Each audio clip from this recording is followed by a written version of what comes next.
I use fucking pain to change my thinking and behavior. In other words, I look in the mirror and I'm like, this is completely unacceptable.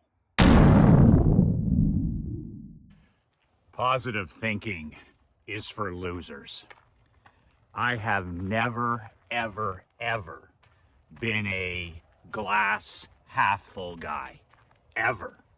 Not in coaching pro hockey, not in coaching amateur hockey, not in 30 plus years in business, not as a husband, not as a father, not as a volunteer. I have never, ever been crippled by positive thinking, glass half full nonsense. In fact, I'm not a positive thinker. I'm not a negative thinker either. My life transformed, my business is transformed, my sports team's transformed. The second I grew up mentally and stopped acting and thinking so childishly with the, my heart is full of joy, or my heart is full of happiness, or chasing ridiculous things like happiness over more important things like principles and values. But I have got to give credit for transformation is the power of negative thinking, the power of a better way of saying about it is accurate thinking.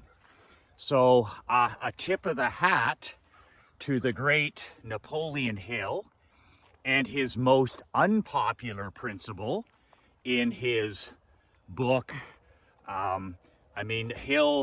Hill in Think and Grow Rich wrote about all the different principles of success.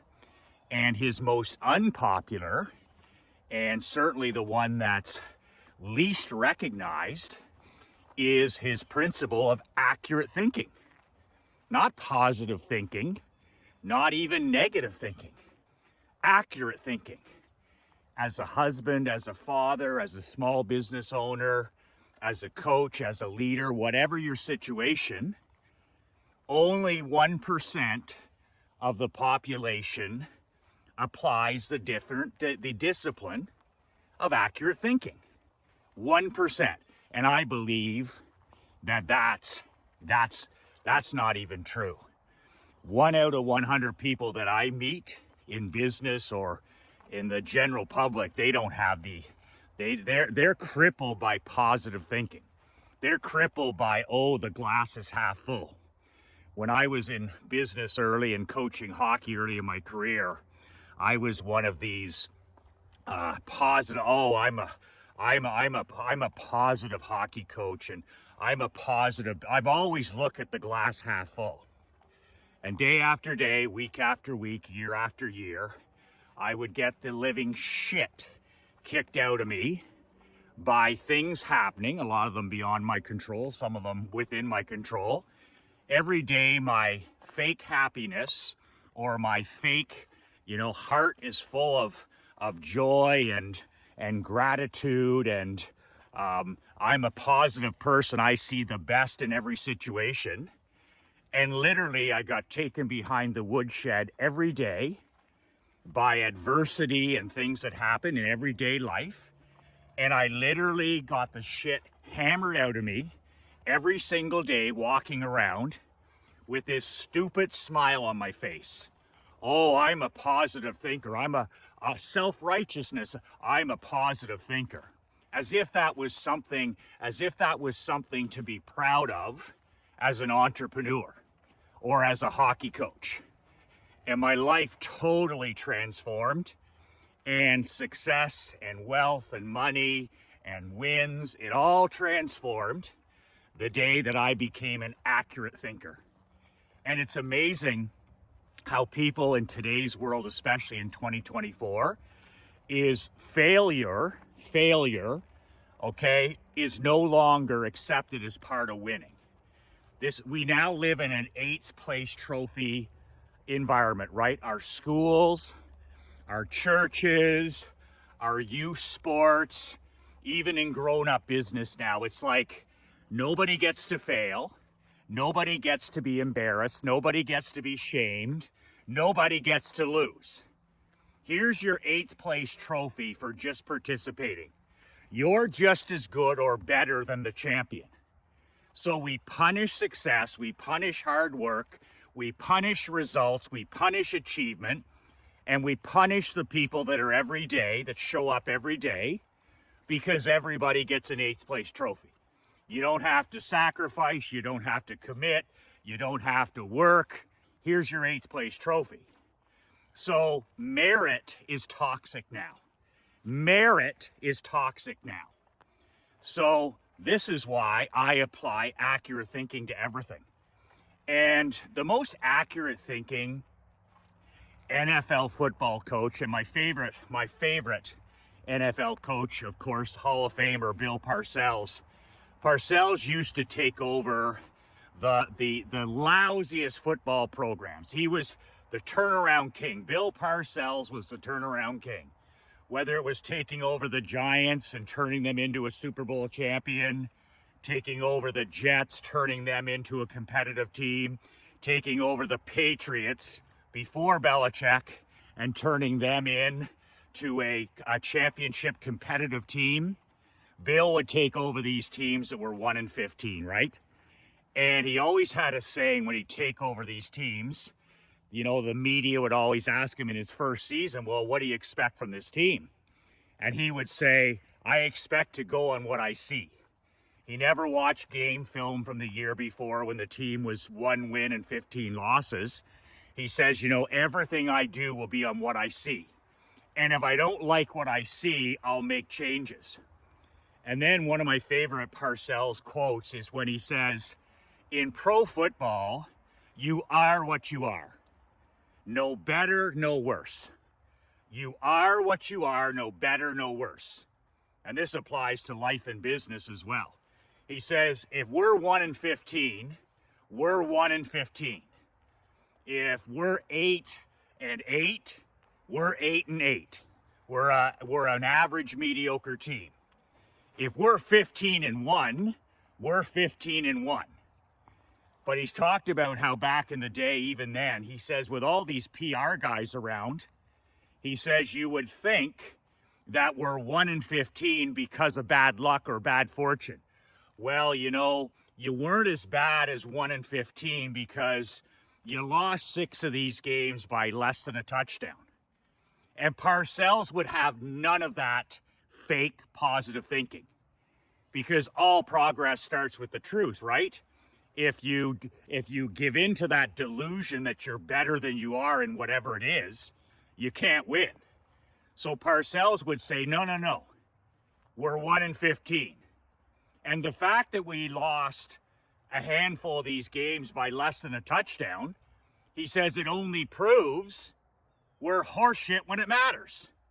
We're horse shit when it matters.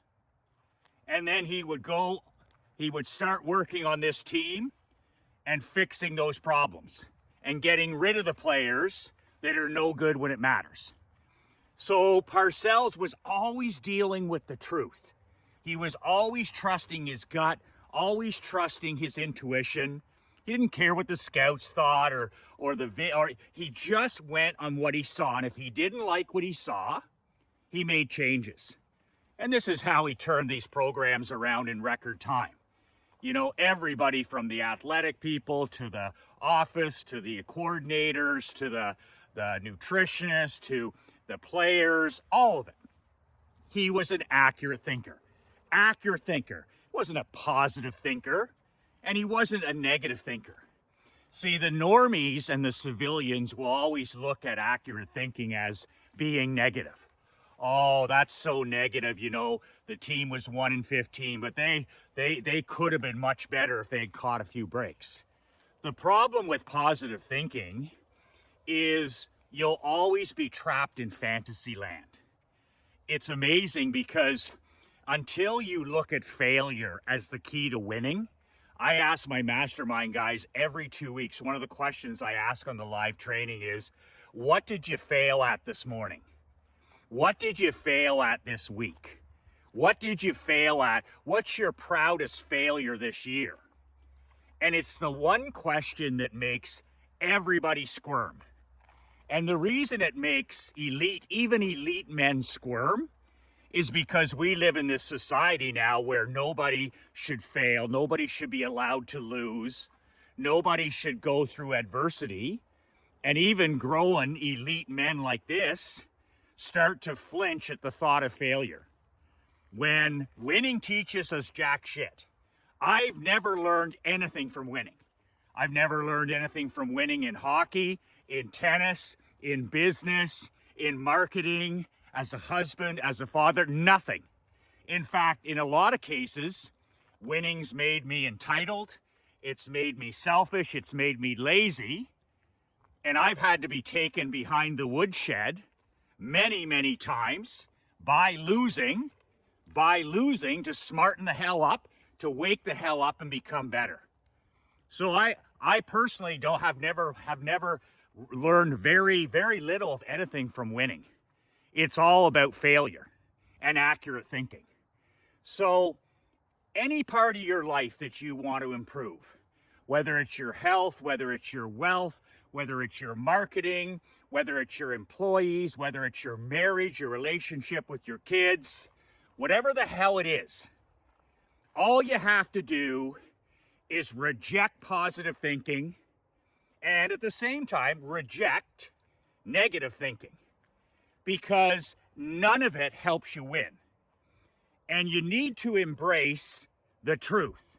The cold, hard truth is accurate thinking. The cold, hard truth. You know, a great player or a great employee, they all want the truth. And the better the performer, the more they want the truth. So you're not going to be able to win. You're not going to be able to progress if you're not dealing with the truth. So the sooner you take Napoleon Hill's harsh advice, accurate thinking, Hill said it best. You need to discipline yourself to see things as they actually are, not the way you wish they were, and to see things as exactly as not even the way they should be in a perfect world. You need to see things as they exactly are. I always use the example, I'll have some of my clients or mastermind members and they'll have a problem with an employee, right? Well, you know, Sally or Jim, they've been with me for 22 years but they're not profitable anymore and they don't show up on time and they've gone lame on me and all this other stuff. And they don't need any magic from me to solve the problem. They already know what needs to be done. But they're stuck in fantasy land of positive thinking. Oh, Michael, the glass is half full. They've been with me for 30 years. Who gives a fuck about what some has-been has done? Instead, I'm like, apply the principle, the discipline of accurate thinking to this business problem, which is maybe their receptionist. And apply and look at this person exactly as they are as an employee. Not what you wish they were, not even what they should be. And you tell me what needs to be done. And within 30 seconds, they have the answer to their problem. Now, whether they have the balls to do what's necessary to fix this problem, that's a completely other video. But at the end of the day, accurate thinking. See, most people like to live in what I call after photos. You know how there's before and after photos? They show the fat person and then the thin person. They show the person with the long beard and the hair and then the perfect haircut and shave. The before and after, that's massive in the weight loss industry and the barbershop industry and the beauty industry. The before and after.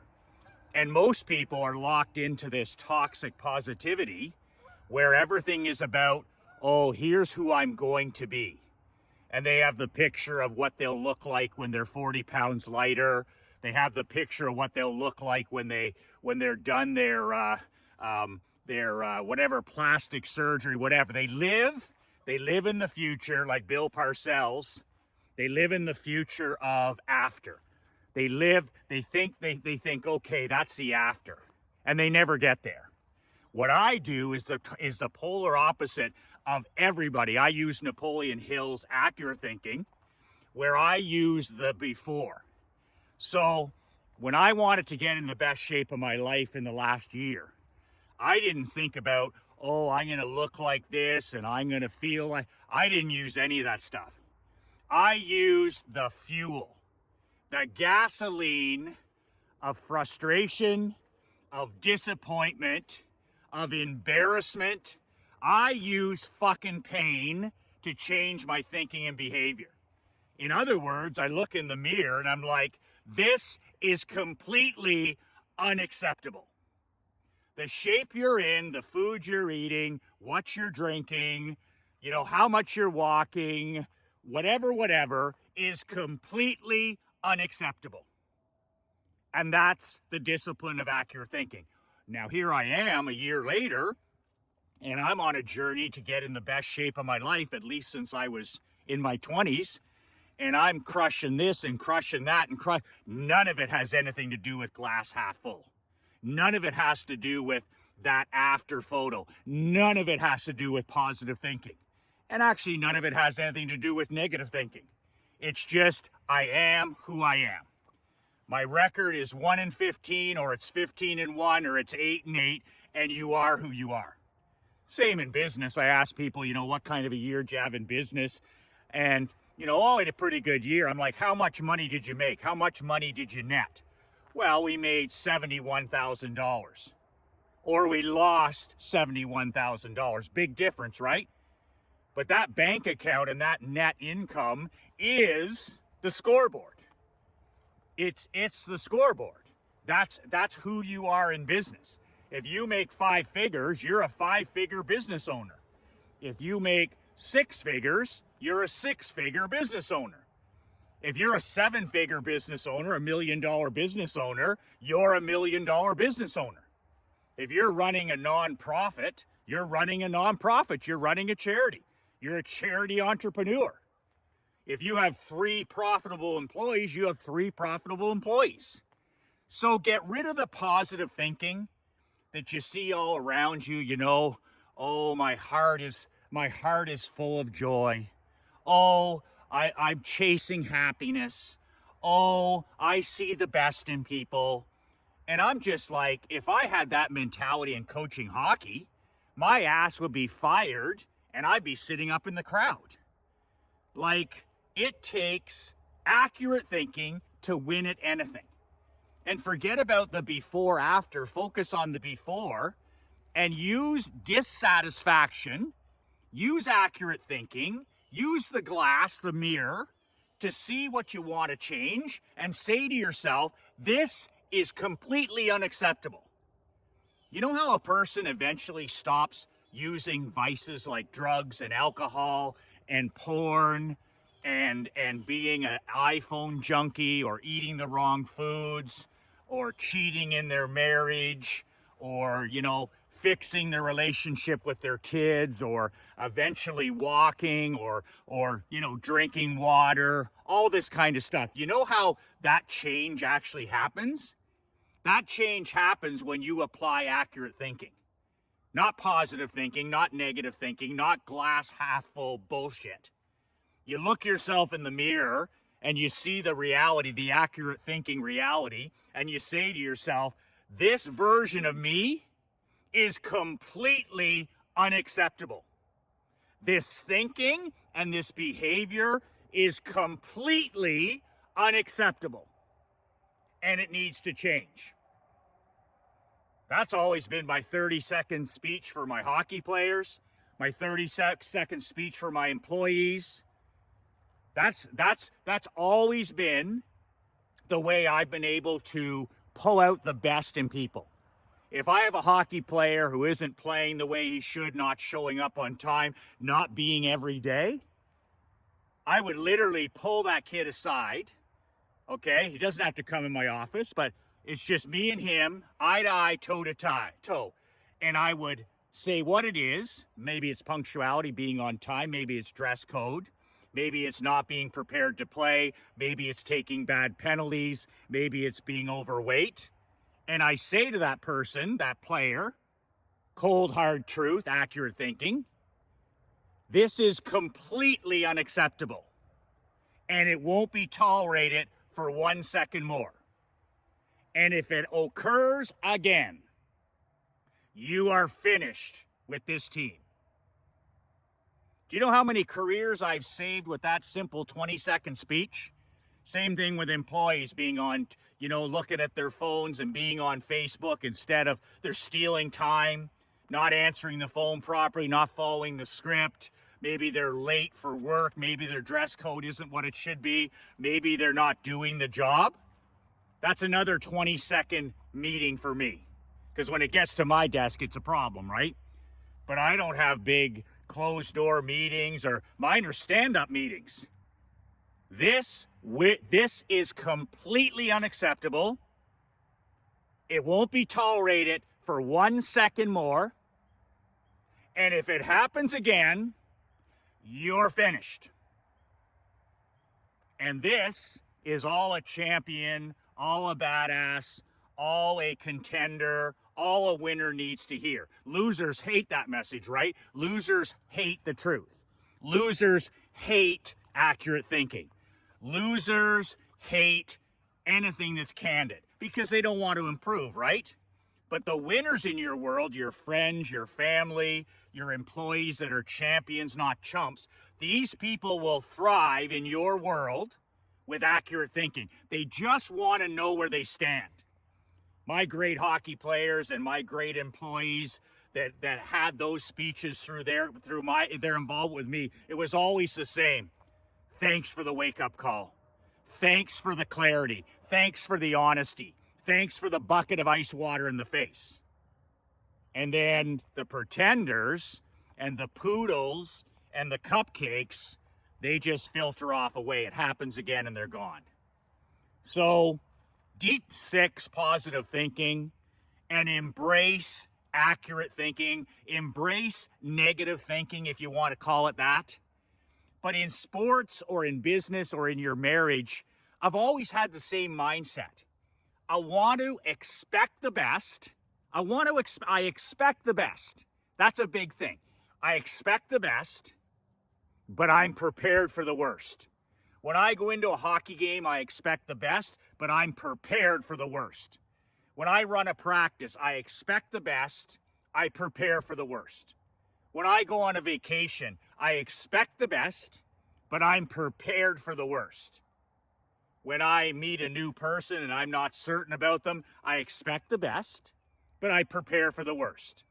When I test a postcard or a video or some marketing idea or advertisement, I expect the best, but I'm prepared for the absolute worst. A good friend of mine always says, Michael, pray for peace, but be prepared for war. Pray for peace, but be prepared for war. Always, always have your house in order. That's Navy SEALs 101. We expect the best, but we're totally prepared for things to come unhinged. I remember the great Michael Phelps, the greatest swimmer of all time, probably the greatest athlete in American history, certainly Olympic history. Nobody will touch those gold medal records. But Michael Phelps was talking about his visualization every day and how he visualized 7 days a week. He trained on Christmas. He trained on Thanksgiving. He was every day. But he was an accurate thinker. He wasn't Michael Phelps is not a positive thinker. Michael Phelps is not a glass half full guy. Michael Phelps is not a sunshine and rainbows type of guy. He was a guy who used to visualize things coming unhinged and how he would react positively. Big difference. So he would visualize the race going perfect, but then he would visualize every day, he would visualize his goggles filling up with water. What do I do? He would visualize his swimsuit tearing on the way to starting the gold medal race. What do I do? My swimsuit is torn. He would visualize the crowd being adversarial, booing, whistling, whatever. What do I do? Controlling the controllable. So he expected the best, but then he visualized how he would react to the worst. Things coming unhinged, unglued, like they always do. And then you're not standing there like one of these glass half full, poodles. Oh my God, the sky is falling. The sky is always falling. And then you're in a position to react accordingly, because you're like, I expected things like this to happen.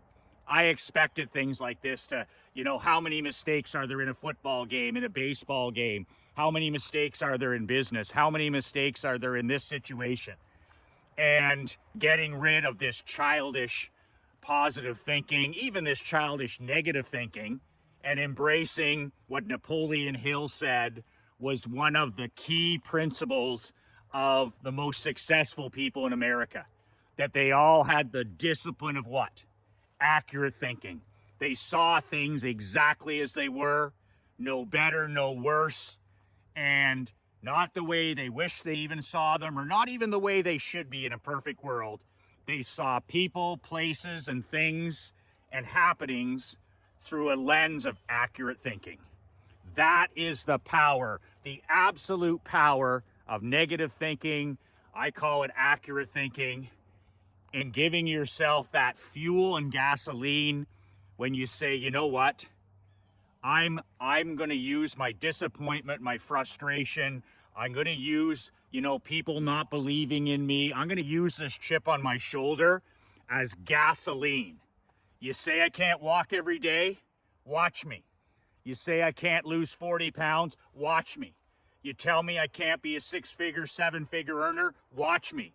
You tell me that I can't achieve this, I don't have the talent, don't have the skills, watch me. You think I can't turn this around? That's using your doubters and your critics as fuel. Michael Jordan 101. You tell me I can't win, watch me. Kobe, you tell me you can't win, watch me. Bill Gates not lending Steve Jobs money, watch me. I'm going to kick your fucking ass. That is the fuel that comes from the before photo. This is completely unacceptable. I'm not going to tolerate this in my life anymore. And that goes back to the myth of goal setting. People, I want this, I want this, I want this. Goal setting's all about stopping doing things, not starting, not adding things to your life. Your life doesn't need additions. It needs subtractions. Winning is about subtracting. Winning is about subtracting. It's not about addition. When January 1st rolls around every year and people do their resolutions, I do the exact opposite. I pick 2 or 3 things that I'll no longer tolerate in my life. I use accurate thinking. I use things like, you know what, this bothers me or makes me sick to my stomach, and I get rid of it in my life. Could be a person, could be a habit, could be a place, could be a thing, but it's gone. I decide on what not to do, what I'll no longer tolerate. And if you call that negative thinking, then that's the power of negative thinking. But enough of the childish glass half full, my heart is full of joy, and as if it's going to manifest itself. Manifestation works best when there's work boots behind it. So that's my message today. You can download a free copy of my brand new book below. It's my gift to you. 5 ways to unfuck your life in the next 30 days. The link is below, brassballsvideos.com. It's a simple 22-page book. You can print it off. It's my gift to you. You put in your email, and I'll email you the book within 5 minutes. And it's a book, if you need to get your shit together from time to time, this is a book that can help you do that. And the link is below, brassballsvideos.com. I wrote this book a couple months ago for champions, not for chumps, and for winners, not for whiners. So if that's your cup of whiskey, download it. If it's not your cup of whiskey, that's perfectly okay as well. 2 words that change my life. 2 words that'll change yours. Be relentless.